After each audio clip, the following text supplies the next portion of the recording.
So 40b, we're trying to figure out this case of Rav Huna, where he said you have your friend's animal, and it's in front of an idol, and once you slaughtered one pipe, then it's prohibited. And we said because you didn't act, even a minor act is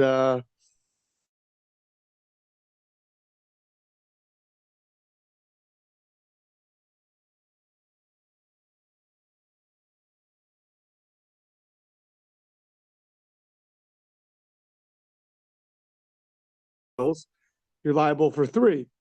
If all that's required is a minor act, so why do you have to? So the second you make an incision, so that's it. You've already rendered it forbidden for idols, and therefore it's no longer a holy animal, and therefore you should not be liable for the prohibition of slaughtering outside the temple. That was the question that we asked. We made it yesterday at the end a bird sit offering, which only has one pipe. They have to do so. Even that was a potential answer to that. We said even that it should be the minimal amount. You don't have to go through even one pipe. The smallest little act should be enough to make it idolatrous, an animal served for idols. Okay. So then we tried to say, the guy is saying it's only going to be an idol served for idols once I finish the shechita. Oh, well, once you finish the shechita, then you knocked out you get all 3 prohibitions in one shot. If that's true, we said yesterday, last line was that we ended off with was my area chatas, zeva. Then why did you choose a chatas? It could be any offering for that matter. What's unique about a chatas? So now, Ella, the answer is like this: Amar Marzutra Mishmei of Papa. Marzutra says the name of Papa. What case are we talking about? Kigon Jahaya Chatzi Kane Pagum. You had 49% of the pipe was damaged, was cut through already, and all you did was add a little bit. You added a little bit to now put it over the top, and then it is prohibited. You see where we are? What? Yeah. So when you did that slightest amount, so that slightest amount also is now considered a valid shechita. That slightest amount made it into a animal serf idols. So therefore, that's the case. How you get 3 prohibitions by doing a shechita and rendering the animal prohibited for idols. Okay.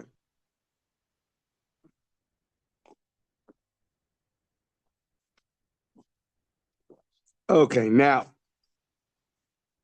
the Gamru, the Kulu, Kasim, all of them will be prohibited in one shot, one little incision. So that's the final case where it's no longer a question on Rav Huna.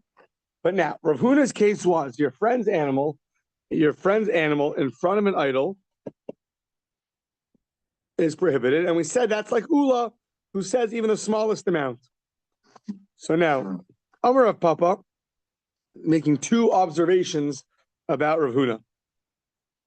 Amar of Papa, Ilav Amar of Huna, Simen Echad, Lo Havya Chatos, so Ilav Amar of Huna, Simen Echad, Lo Havya Chatos Tiyufta. So, if not for the fact that Rav Huna said that as long as you cut one pipe, meaning even the smallest amount, it would be prohibited, so then the case of the Chatos wouldn't be a problem. I could have made it into a Maisa Rabba. I would have made it into a case of an animal, not a bird. And when you have to do an act to make it prohibited for idols, it would have been a big act, meaning you'd have cut through both pipes. But since Rav Huna said that you have to do even a minimal act, so therefore I couldn't establish the case to be an animal. It had to be a bird with one pipe. That's already majority of it is just less than a majority of it is punctured. You finish off the rest. So that's one observation. Okay. Another observation. Ve'amar Rav Papa. Rav Papa said, "Ilav dam Rav Huna behemas chaveiro." If not for the fact that Rav Huna said it's your friend's animal, so then lo havye chatas tiyufte. Then the chatas case would not have been a challenge to me. Why? My timer, you would have said, Didei matzi asher dechavi lo matzi asher. It wouldn't be so difficult if Rav Huna's case was not a case of your friend's animal, rather your animal, so then it would not have posed a difficulty. Your animal you could prohibit, someone else's animal you could not prohibit. So my time today matzi asher dechavi lo matzi asher. But your friend's animal, you would not be able to prohibit.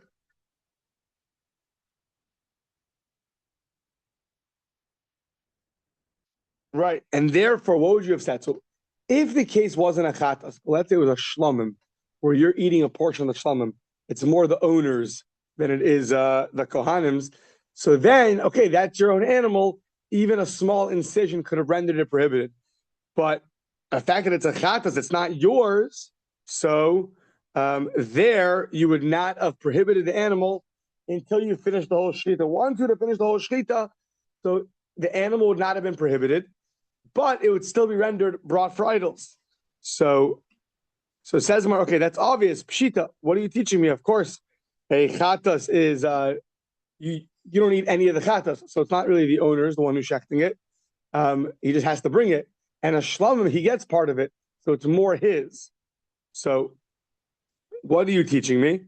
Mahu de tema, you would have thought, since a chatas offering, or really an oil offering, they atone for you. It's considered more like yours, and you would have thought that even a small incision would have done the job. If not for Rav Huna, that's what I would have thought, and therefore I would need a full shechita, and therefore I would have thought that even a small incision would do the job. Kamash Malan, that it's not considered yours. It's really considered the Beis HaMikdash's, and therefore it's going to be a problem with Rav Huna, because you're just like Rav Huna said, you can prohibit someone else's animal. So too, achatas, and Rav Huna said you can prohibit someone else's animal with a small incision. Therefore, achatas was a difficulty for us. Once again, Rav Huna's case was, you have your friend's animal and you shecht it for idol worship. All you need is like ula, a small incision to do the job. To that we asked, what about achatas? Achatas sounds like it's more than a small incision. You have to do both pipes, which we had to answer. No, it's a bird chatas, and it's already 50% already damaged, and you just added a 51%. But you would have thought that Rav Huna's case is someone else's animal. You would have thought that.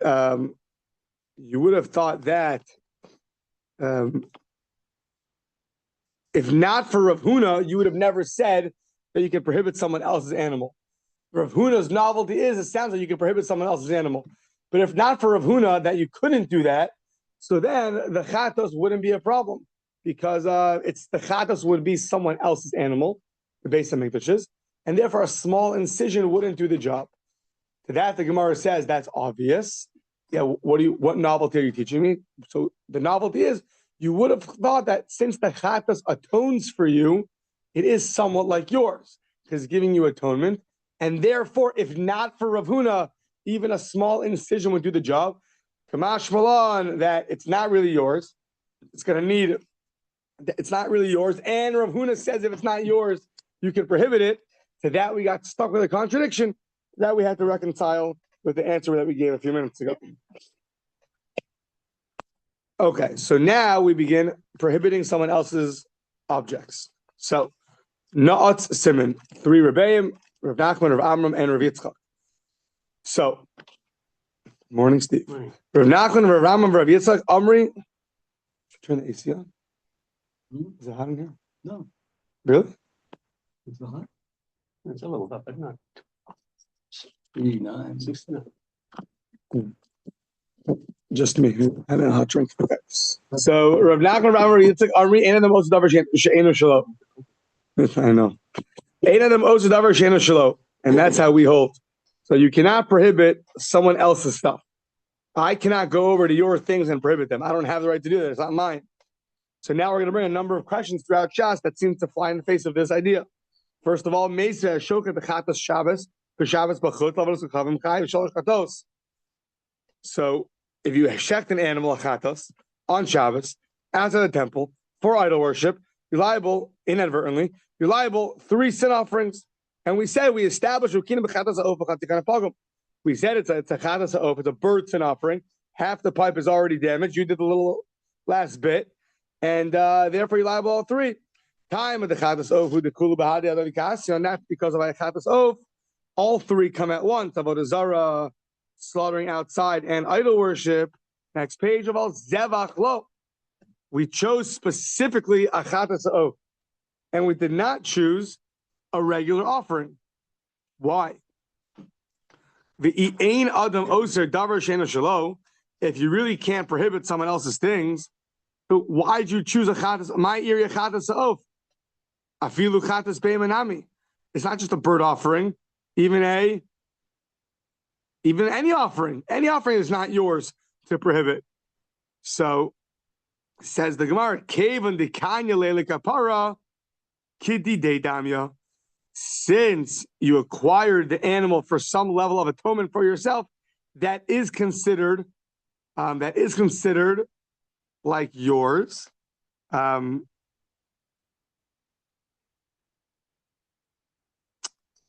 1 second. Why did it choose a bird and not the other animals like a shlamim or a oaf? 1 second.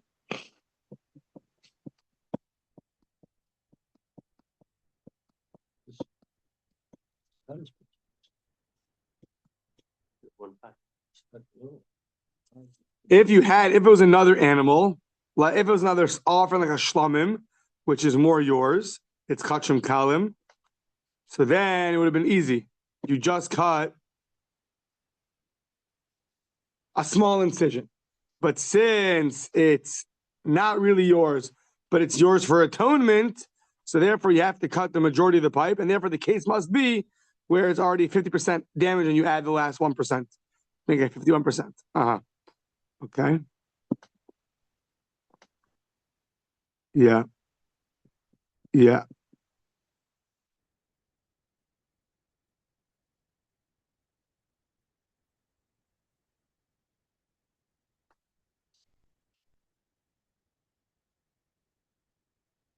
1 second, sorry. Yeah. Okay. Tashma Shtaim Ogzin Besakin is a Mishnah that we had, or Bryce that we had, that 2 people holding a knife. The shok and akal shum akar mikol elu akal shlum davar kasher. Shchitas psul. So one's doing it for, let's say, idol worship, and one's doing it for dinner tonight, and they're both shechting it. One's holding the handle, one's holding the blade. So what do you see? It's an invalid animal. Oh, you can prohibit someone else's animal. Me and you are shechting. I'm having in mind my nice statue I just bought from the Avodah Zarah Island Target, and you want dinner tonight. We're both doing it together. So the animal's invalid, and then you'll never shech with me again. So is that a problem? Hakamayaskina? No. The Islay Shutwas Begave, how we're in a partnership. We both own this animal. That's what you have to say. So you could say they both own the animal, so it's not someone else's animal I'm prohibiting, it's my animal I'm prohibiting. Okay. Tashma, the Mishnah says, to cause someone else's things to be impure, or to put you put someone else's, you put truma in someone else's chulin. I go to your nice cholent pot and I put some truma in, and there's not 100 times it. So now what happens? Or I take your wine, or an idolater takes your wine and pours it for his idol. He goes to your house, takes his wine, and pours it for an idol. B'shogeg pater, inadvertently you're exempt, but b'mezid you're chayiv. So you're if you do inadvertently, you're exempt from paying. Now it's interesting that Rashi points out, what do you mean? We don't have such an exemption by damages. If a human being damages inadvertently, he's liable. You should have been more careful. I tell it this all the time. I didn't mean to. It says no such thing. I didn't mean to. If the Mishnah says a person's always liable, advertently, inadvertently, willingly, it doesn't matter. You have to be more careful. So in this case, though, it's not considered a visible damage. It's called a hezek she'ein or nicker, and that's 2 opinions if that's considered damage or not. But right, you're not taking the wine and smashing it. You're taking it and pouring it. You don't see that damage. So it's a lower level of a damage. So that's called a hezek she'ein or nikar. It's not visible damage, and therefore, inadvertently, you're going to be exempt. Advertently, it's a rabbinical penalty.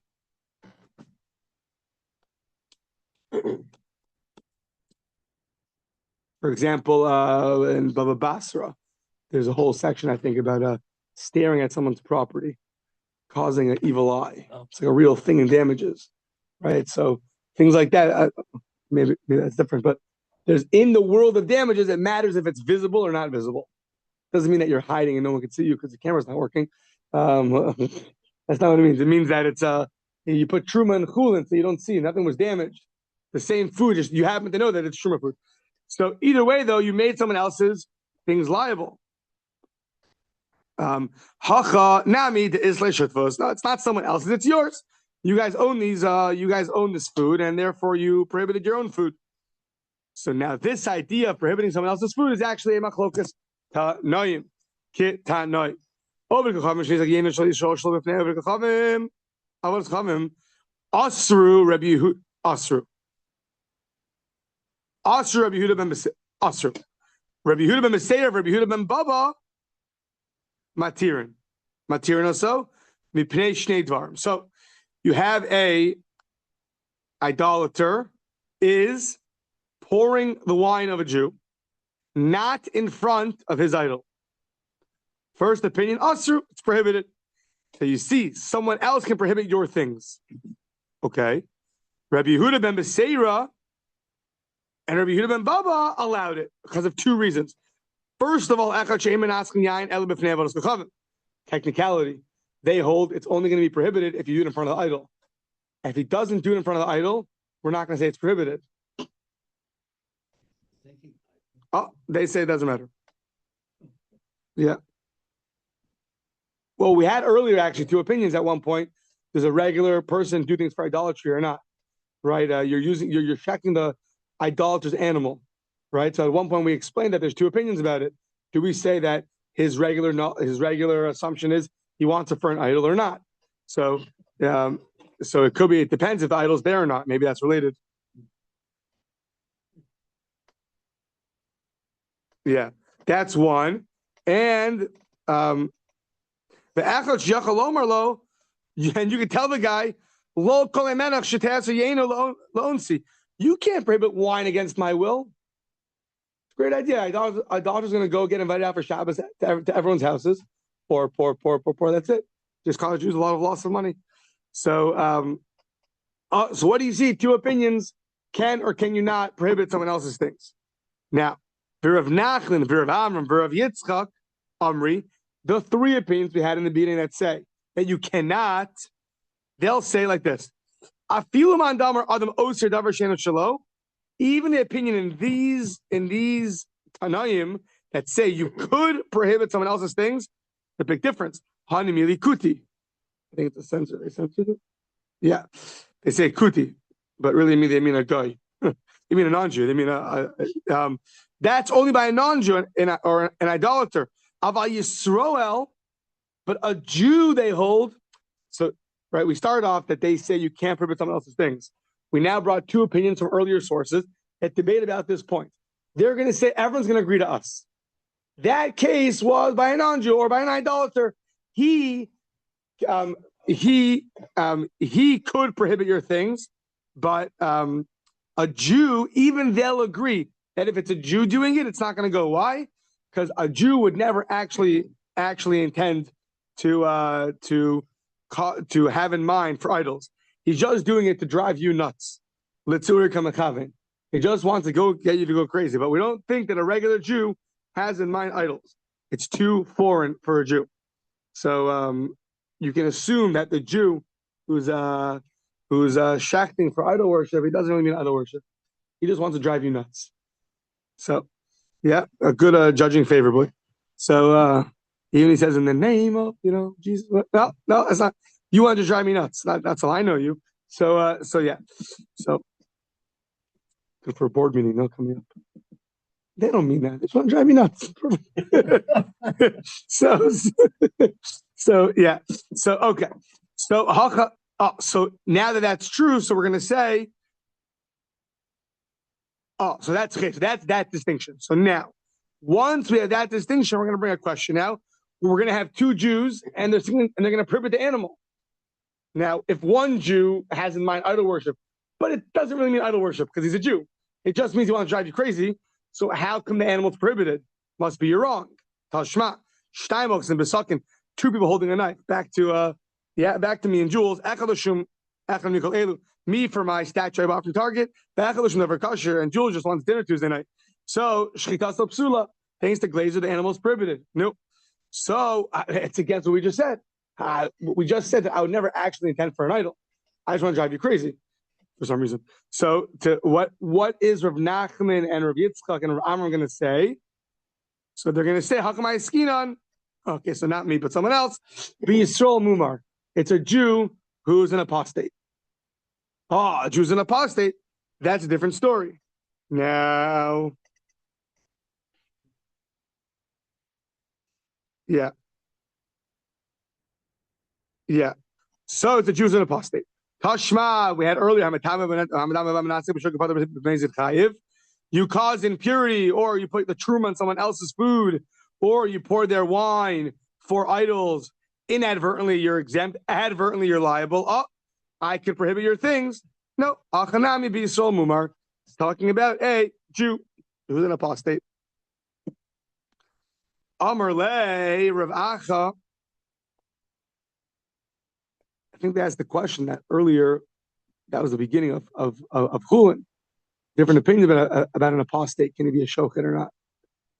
So even the ones that say that he could, what do you do with this Gemara? This Gemara sounds like you're going to prohibit the animal. I think they differentiate between you're an apostate like one time. You're someone who did one act of one apostate act, or someone who lives that way, something like that. But either way, so what happens if they warned you? They warned you that you should not slaughter for idol worship, and if you do that, you're going to get punished. What happens in that case? And the guy does it anyways, and he accepts the warning and he does it anyways. So Amar Le, the response is, it's called when you accept a warning when you're going to get punished, or when you say, if you do this, then you're going to die, and you do it anyways. It's called hitir atzmo lemisa. It means you permitted yourself to die. So the Rava told back, Rav Ashi told back to Rav Acha, son of Rava, hitir atzmo lemisa ka'amris. You're bringing me a case where he accepted the warning to not do idols, and he accepted it, that he's going to get punished for it. No greater apostate than that. The guy tells him, this is prohibited. If you do this, you will get killed. The guy's like, yeah, no problem. So clearly that's a very rebellious type of person, and therefore that will prohibit the animal. Next, Mishnah also about idols. Ein shochten lo tok yamim lo tok naharos lo tok kelim. You can't shecht into the seas, into the rivers, or into vessels, because they're going to think that you're slaughtering to the angel of the sea and the angel of the river. And into a vessel. There's no angel of the vessel, but it's that you're accepting the blood to go serve idols with it. So seemingly these are rabbinic worries, not biblical worries. So even if you have the right intentions, you shouldn't do it into those things. However, if al shakot tok uga shalman, you have a little pit. Uga means a cake, but I guess you make a circle. Not sure exactly. A pool, yeah. Uga shalayim, circle. Even uga is a circular cake, and an uga is a circle of water. I don't know. So a circle of water, that's fine because a guma, that's fine. That's fine because we'll see. Ubesfina, or on a boat, you could slaughter al gabe kalim. Al-gabe kalim, on top of vessels, and let the vessels go into the ocean, so they shouldn't dirty up the boat. Now we'll see also that's not considered slaughtering. That's not a worry of slaughtering for the angel of the sea. If you do it on top of vessels and then it sort of just like rolls off into the ocean. Not doing it into the ocean. You're doing it and it's dripping down into the ocean. That's less of a worry. Ain shokt and leguma kol ikr. But any pit, we'll see there's gonna be different kinds of pits. But any kind of pit, you can't slaughter into the pit. Okay. Aval osa guma besok beso b'shvil shechanis adam l'socho ub'shuklo yasakain. So you can make a pit in your house where they had dirt floors. You can make a little pit in your house and let the blood flow into that. But that you can't do. So meaning you can't. You can make a pit in your house and let blood flow into it. So you can't shecht into the pit. You can shecht and let the blood flow into the pit in your house. But that in the marketplace, even that you can't do. You can't make a little hole in there, slaughter next to it, and therefore let it drip down. Ubishuklo yasakein. Shalo. Ubishuklo yasakein. Next page. Shalo yichake esat stukim. You shouldn't encourage the tzdukim, who here also they censor it. Interesting. Haminim. It doesn't mean the tzdukim, the ones who reject the oral Torah. Rather, it means the minim, the heretics, the apostates. Sounds like reject everything. So that's that. By doing that, you're sort of you're doing what they do. So in the marketplace, they slaughter into the to collect their blood for idols. So even letting it drip down into the pit is still not right.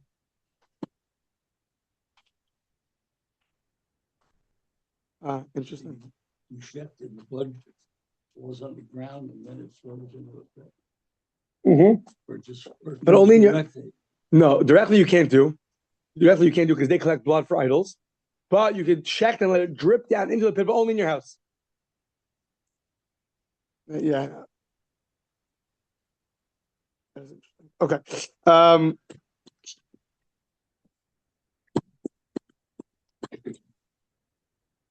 Yeah. Okay. Now says the Gemara ain't shokten. You can't slaughter into all these things into the rivers and the seas and the vessels. Why not? Why can't you go into the ocean by the Pacific Ocean and next to Rabbi Weissman Shechita do it into the ocean? Why not? First of all, they'll kill you in Portland, Oregon. Yeah, it'd be capital offense. But second of all, that'll be your way out of prison. I wasn't doing it to pollute the ocean. I was just doing it for the angel in charge of the ocean. We'll see how far that goes. So the Sar Diyama Kashakit. So 1 second. So that if that's true, the Toch Uga Shalmayim Nami. Why would it be okay to shack into like a little hole of water? We said Letoch Uga Shalmayim, there's a little pit of water, that's fine. What's the difference between a pit of water and the ocean? Maybe they'll say, so now by a pit of water, there's no angel in charge of the pit of water. However, there's a reflection. So Amri Lebavua Kashakit. Maybe he's slaughtering to the reflection. Why don't we say that? Amarava, you're right. We do say that. Our mission says you could do it into a pit of water. That's Ba'akurim Shanu. It's it's water after the kid put his cake inside of it. It's blurry. It's dirty. You can't see it. I don't know why they do that every time a 2-year-old does it. Puts cake in the water. Anyways, but it's dirty water. It's dirty water, and therefore there's no good reflection. So okay. Now, Ein Shoktan Laguma, you can't slaughter into a pit at all. So, except for you can let it flow into the pit at your house. So the Ha'amers Ein Shoktan Laguma Klau. So it says you can't slaughter into a pit at all. So why are you telling me that I can do it if it flows in?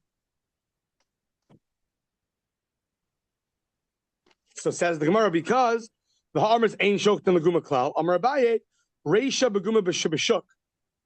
When it said you can't do it at all, it was referring to a pit in the marketplace. Says Rabbi, no, that's not true, because look at the end of the Mishnah. End of the Mishnah mentioned marketplace. Obviously, the beginning of the Mishnah was talking about even not a marketplace. Amrle Rava, the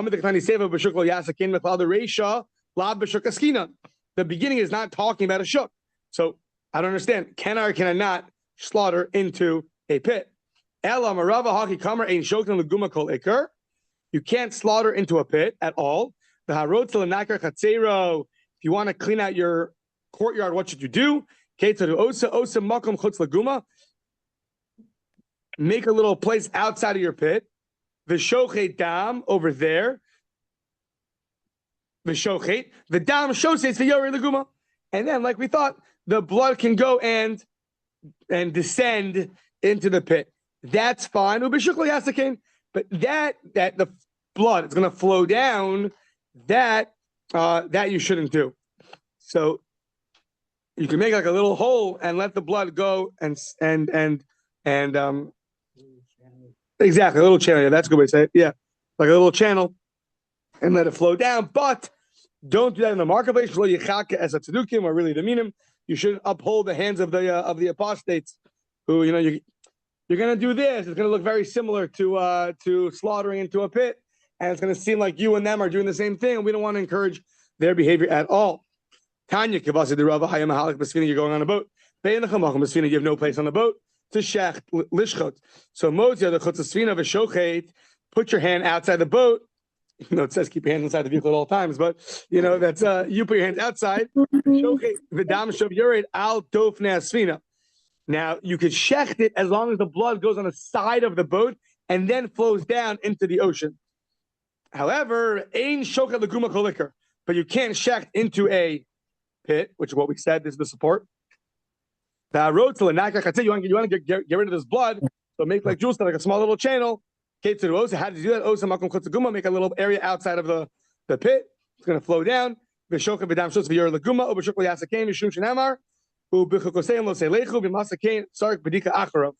can do this in your house, but you can't do it in the marketplace because of the halacha. You cannot follow the ways of the non-Jews. Very important halacha with a lot of ramifications, but there's a prohibition to follow in their ways. So, and if you do that, if you do follow in their ways, then we have to do a genealogy test to check after you. What's with you? Why are you doing that? Which grandparent wasn't Jewish? A min, an apostate, a heretic, a full-fledged heretic. Yeah. Different than a tzeduki who throws off the, right, this is a, my phone's having trouble. Be fixed. Okay. Either way, that's interesting. The Rambam, I think, differentiates, which is very interesting. You can ask the question: a tzeduki, someone who doesn't believe in Torah Shabbat Peh, doesn't believe in the oral Torah, doesn't that make you an apostate? Right? If you don't believe in that, you're out. But there's still a difference between that and a min. There's a certain difference between those two. One seems like a more direct throwing off of Judaism. Okay, so hashochet, you have a regular animal. And you decide, I want to slaughter for the sake of an olah. Now it's not consecrated, so biblically you're good to go. If it was consecrated and you're shechting it in Portland, you're in big trouble because that's slaughtering outside the temple. But we're talking about a regular animal. But you have in mind that I want to do it for an olah. That's going to be a rabbinic issue. Hashoka l'shem olah l'shem zvachim l'shem alshem toler l'shem pesach l'shem toda. Those 5 are all shchitaso psula. Rabbi Shimon Machshir, he allows it. Now, that's 1. 2. Shnaim ochzin b'sakin, 2 people holding a knife and shocking echad l'shum echad mikol elu. If one of them has in mind these things, the echad l'shum davar kasher, and one is having in mind regular dinner, shchitaso psula, invalid. And we said earlier, only if they're partners, because you can't prohibit someone else's things. But as long as it's your animal, then it's going to be a problem. So those are the animals that are problematic. Now we're going to see which korban makes the animal prohibited, which one doesn't. The one that you're able to voluntarily offer. We're going to see now achatas. You can't voluntarily offer achatas. You have to do an avera to get achatas. So there we didn't make a rabbinic enactment. But an animal that you could voluntarily offer, there we made a rabbinic enactment. And there, if you have in mind or you verbalize that you're going to slaughter the animal for something which is able to be voluntarily brought, there we had a rabbinic enactment. So now the contrast: Hashochet l'shem chatas for a sin offering, l'shem asham for a guilt offering, l'shem asham vadai, meaning as was earlier in asham talui, a definite guilt offering, l'shem bechor, for the sake of a bechor, l'shem meiser, l'shem tmura, for the sake of meiser, your 10th animal, or tmura, the one that you are going to, the one you want to exchange. All of those, shchita sok sheira, that's all good. Zeh klal, this is the rule. Kol davar shenidar l'shoked l'shmo aser. Any animal you can voluntarily offer if you do it for the sake of that animal. Ola, shlamim. So it's going to be prohibited. If you don't do it for the sake of that animal, then it's going to be kosher. Meaning, if you do it for an animal which can only be brought involuntarily, like a chatas or a bachor or meiser, so then that's going to be fine. There, they didn't make a rabbinic action because they're not worried that you might go and actually bring such an animal, because you have to do something to bring it. You can't just voluntarily offer it. Okay, so it says Hashoka l'shem Ola, etc. And we said in Asham Toli. So Asham Toli is you bring when you did something but you're not sure if you're liable or not. So you bring an animal. It's called Asham Toli. It sort of hangs in the balance because we're not sure if you did something wrong or not. So you bring it in case you did. So why is that one of the examples of a voluntary offering? You have to do something wrong to bring an Asham Toli. So this is going to get involved in one's guilty conscience. Yeah, you have people that are always guilty that they do Averas. So here's their support system. So maybe they can get another support system as well to supplement. But Asham Tali bar neither v'nidavu and Asham Tali a hanging in the balance guilt offering is only brought when you're not sure if you did something wrong. So if you are sure you ate chaylev, you bring a chatas. If you know that you didn't eat chaylev, you go on with your day. If you're not sure if you ate chaylev, you bring an Asham Tali. That's not voluntary. Rabbi Yochanan, this must reflect the opinion of Rabbi Eliezer. I'm always a little bit cuckoo because Eliezer with the Yud is a very different person than Rabbi Elazar without the Yud. He came earlier. He was Rabbi Kiva's Rebbe. He was put into Chayrim. He's a whole story. Elazar is later. So Rabbi Eliezer, our mission reflects the opinion of Rabbi Eliezer. You can offer a guilt offering hanging in the balance every day because, guilt. Kobe had this around today. I'm pretty sure I did. I'm not sure. So we give you, there's always those people. It's amazing. What do you say? 100%. Yeah. The mother would bring So says more. Okay, a Pesach offering. Hello, a Pesach offering only the 14th of Nisan. Pesach parnid of who? So we say Zman Kvila has a set time. I'm Rabosha. No, Shiny Pesach. Whole Frashti. Kol Shana Kula. We know a Pesach we brought the whole year. Could be designated because it'll be a shlamim all year round. So that really, it could be voluntary as well.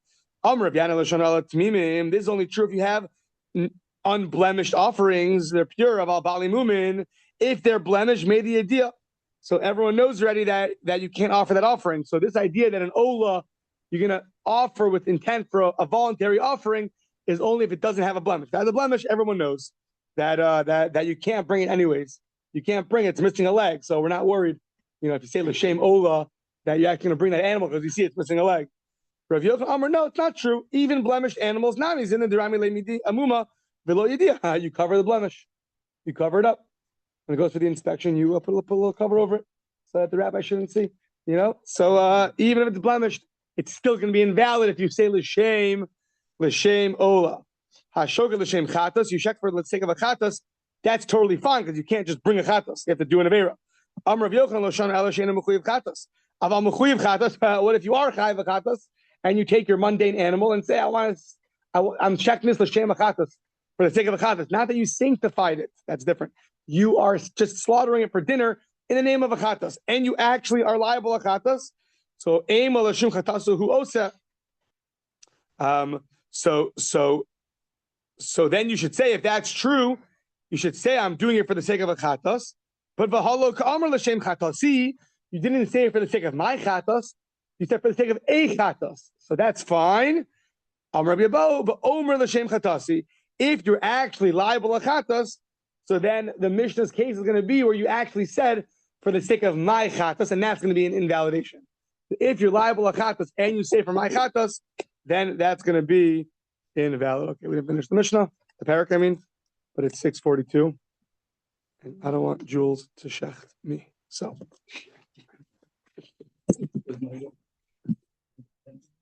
yeah, that's right.